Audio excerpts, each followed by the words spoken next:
কি দেখা করলেন? কি এখন আপনারা ইয়ে থেকে কি হয়েছিল আপনাদের প্রাথমিক কি ফাইন্ডিং কি হয়েছে আসলে কি কারণে আসলে এবং কি পেলে আলোচনায় কি আসলে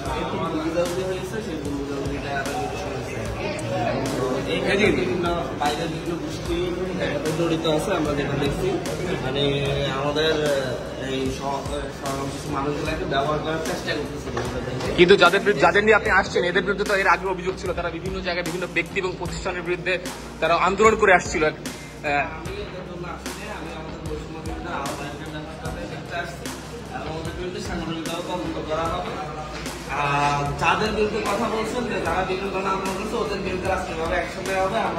কিন্তু আপনি তো এদেরকে ছায় নিতে আসলেন, এই যাদের বিরুদ্ধে এখানে থানায় ধরে নিয়ে আসছিল আপনি তো তাদেরকে আসলে ব্যবহৃত হয়েছে, এদেরকে যারা ব্যবহার করছে তাদের বিরুদ্ধে 5 তারিখের পর থেকে এরা বিভিন্ন ব্যক্তি এবং প্রতিষ্ঠানের বিরুদ্ধে মানে আন্দোলন সংগ্রাম করে আসছিল এবং এটা নিয়ে আমি একটা সার্চসাইট মানে অনুসন্ধানী রিপোর্ট করেছি, আপনি দেখেছেন কিনা জানি না। আপনি সেই ব্যক্তিদেরকে কেন ছাড়াতে থানায় আসলেন? ইয়েস ইয়েস, ওরাও ছিল। এরা তো তুহিনেরা সব একসাথে, আপনি কি এদেরকে লিড দিচ্ছিলেন কিনা পিছন থেকে? তুহিনীরা তো সবাই একসাথে, আপনি কেন এখানে এদেরকে